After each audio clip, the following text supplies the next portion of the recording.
10वी-12वीचा निकाल लागला, पण मग भवितव्यासाठी पुढे काय? कमी वेळेत चांगले कौशल्य प्राप्त करून चांगले उत्पन्न मिळवून देणारी संधी मोक्ष स्कूल ऑफ योगा येथे योग डिप्लोमा करून तुम्ही मिळवू शकता। 10वी, 12वी व ग्रॅज्युएशन झालेल्या सर्व विद्यार्थ्यांसाठी योग क्षेत्रातील अभ्यासक्रमाचे विविध कोर्सेस उपलब्ध आहेत। मोक्ष स्कूल ऑफ योगा मधून कोर्स केलेले अनेक विद्यार्थी आज उत्कृष्ट योग शिक्षक म्हणून भारत व परदेशात चांगले पगारही मिळवत आहेत। मग वाट कसली बघताय? तुम्हीही करू शकता। परदेशात योग शिक्षक बनू शकता। आजच निश्चित करा तुमचे उज्ज्वल भविष्य मोक्ष स्कूल ऑफ योगा बरोबर। पत्ता: मोक्ष स्कूल ऑफ योगा संगमनेर।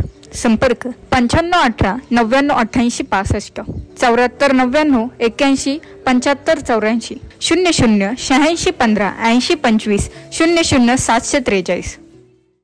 माझी विनंती आहे या बंधूनो ध्यानात दादा, माझ्या लखाबाईला जाण्यासाठी रस्ता चांगला करा, माझ्या लखाबाईला जाण्यासाठी रस्ता चांगला करा।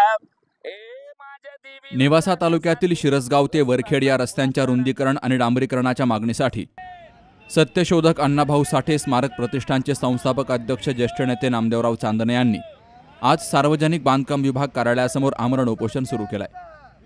रस्त्याची दुरावस्था आणि प्रशासनाच्या उदासीनतेमुळे अखेर त्यांनी हे पाऊल उचललंय। गेली 2 वर्षांपासून चांदणे या रस्त्याच्या दुरुस्तीसाठी सातत्यानं पाठपुरावा करतायत, मात्र प्रशासन त्यांना फक्त उडवाउडवीची उत्तर देतंय असा आरोप त्यांनी केलाय। महालक्ष्मी वरखेड देवी यात्रा, चैत्र पौर्णिमा, आषाढ महिन्यातील सण आणि इतर वेळीही या रस्त्यावर भाविकांची मोठी वर्दळ असते।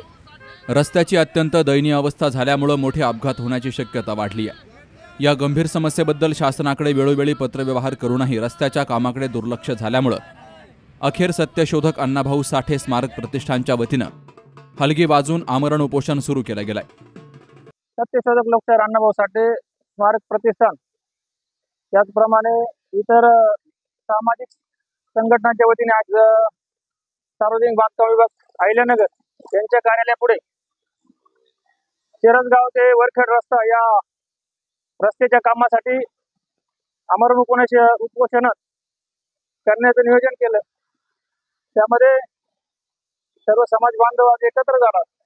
या सर्वांची मागणी आहे की शिरसगाव ते वरखेड रस्ता हा अतिशय शिवाळ रस्ता आहे। त्या रस्त्याने जाण्यासाठी यात्रेकरूंना खूप मोठी अडचण येते। ती अडचण दूर करण्यासाठी व रस्ता सोयीस्कर होण्यासाठी 2023 पासून सर्व समाज बांधवांच्या वतीने बांधकाम विभागाला वारंवार पत्रव्यवहार करत आहोत तर रस्त्याचं काम ताबडतोब व्यवस्थित करा, परंतु आतापर्यंत या प्रशासनाने या पत्राचं कुठल्याही प्रकारचं मनाव घेतलं नाही आणि आजपर्यंत या वरखेड देवस्थानच्या रस्त्यासाठी समाजाला झुलवत ठेवलं आहे।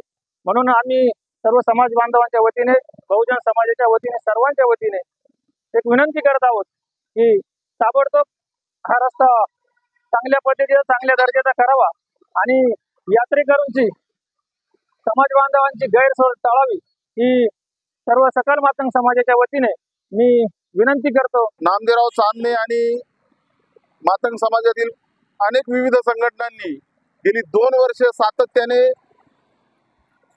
शासनाकडे पाठपुरावा केलेला आहे, परंतु या पाठपुराव्याला आजपर्यंत यश आलेलं नाही। करतो, देतो, करू अशा धातुरमातुर उत्तर देऊन या सर्व संस्थांची आणि समाजाची दिशाभूल करण्याचं काम आतापर्यंत या प्रशासनाने आणि अधिकाऱ्यांनी केलेलं आहे। त्याचा निषेध म्हणून आज सत्यशोधक अण्णाभाऊ साठे स्मारक प्रतिष्ठान या प्रतिष्ठानच्या वतीने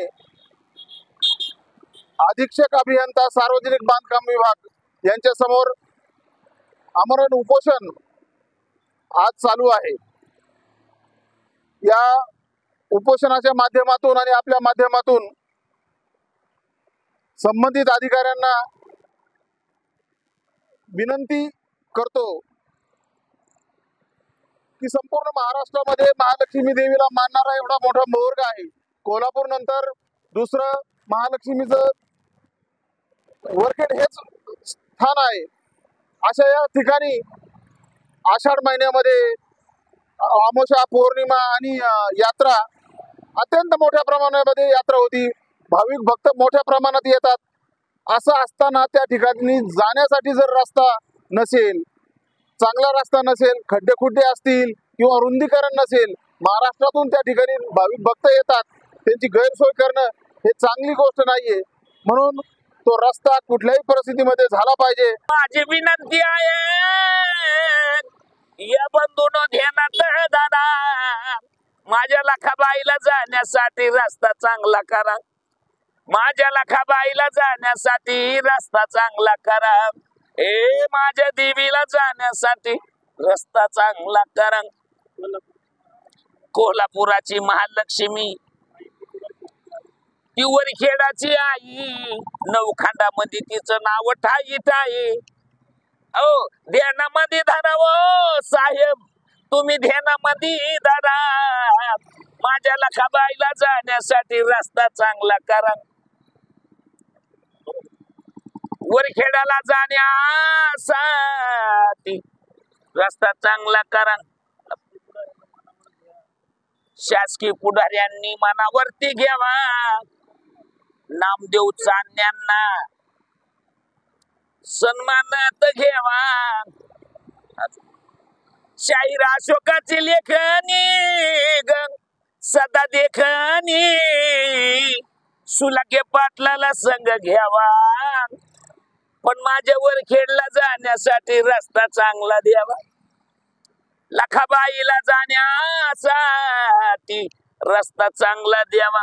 सार्वजनिक बांधकाम विभाग माननीय अध्यक्ष अभियंता साहेब अहिल्यानगर यांना दिनांक 14/7/2025 रोजी शिरसगाव ते वरखेड रस्ता तालुका नेवासा हा दुरुस्त करण्यात यावा व रुंद करण्यात यावा यासाठी मागणीचं निवेदन दिलं होतं.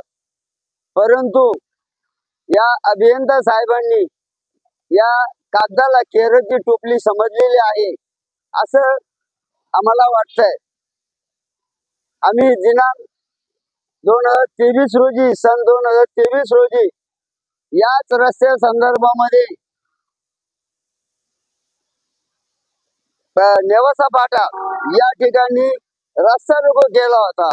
तेव्हा पण आम्हाला नेवासा उप अभियंता यांनी आश्वासन दिलं होतं की आम्ही थोड्या दिवसामध्ये शिरसगाव ते वरखेड रस्ता तयार करू. परंतु या गोष्टीला जवळजवळ 3 वर्ष होत आलेले आहेत.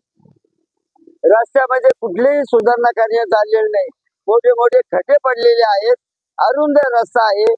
या रस्त्यामध्ये अनेक प्रकारचे अपघात सुद्धा झालेले आहेत. परंतु शासन याकडे कुठलीही दखल घेत नाही, नेहमी दुर्लक्ष करते.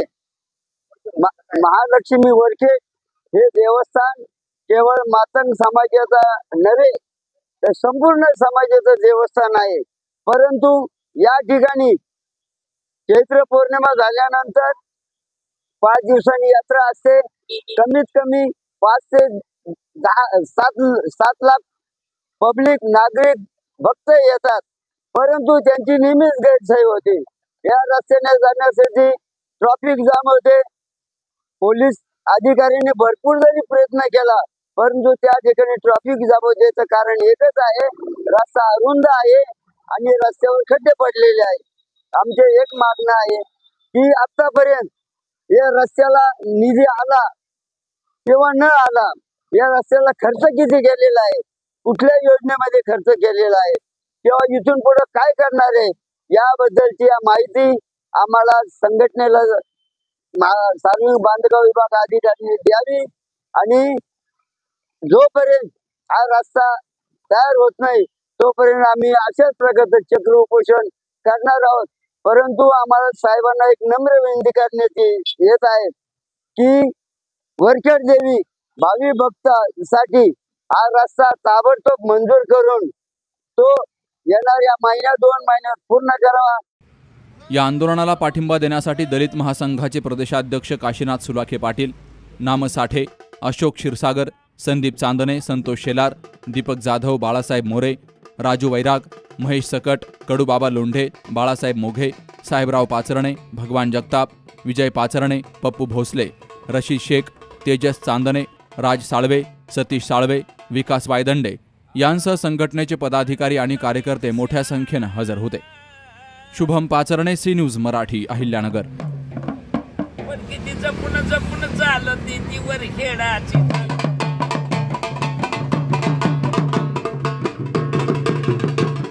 लग्न सोहळा म्हटलं की कन्यादान, कन्यादान म्हटलं की फर्निचर, आणि फर्निचर म्हटलं की साई कमल फर्निचर. आपल्या बजेटमध्ये लग्नाचे पॅकेज उपलब्ध, तसंच कपाट, showcase, bed, dressing, dining, teapoy, sofa set या वस्तूंनी परिपूर्ण सप्तपदी पॅकेज उपलब्ध. याचबरोबर टेबल, खुर्ची, आराम खुर्ची, वॉर्डरोब, डबल बेड तसंच सोफ्याच्या वेगवेगळ्या व्हरायटीज. अर्थात घरासाठी आवश्यक ते सर्व फर्निचर म्हणजेच संगमनेरमधील साई कमल फर्निचर. साई कमल फर्निचर इथं ऑर्डर प्रमाणे सुद्धा फर्निचर तयार करून मिळेल. आजच भेट द्या साई कमल फर्निचरला. प्रोप्रायटर गणेश साहेबराव सातपुते, वसंत लॉन्स समोर, संगमनेर. मोबाईल 98 814 73 753.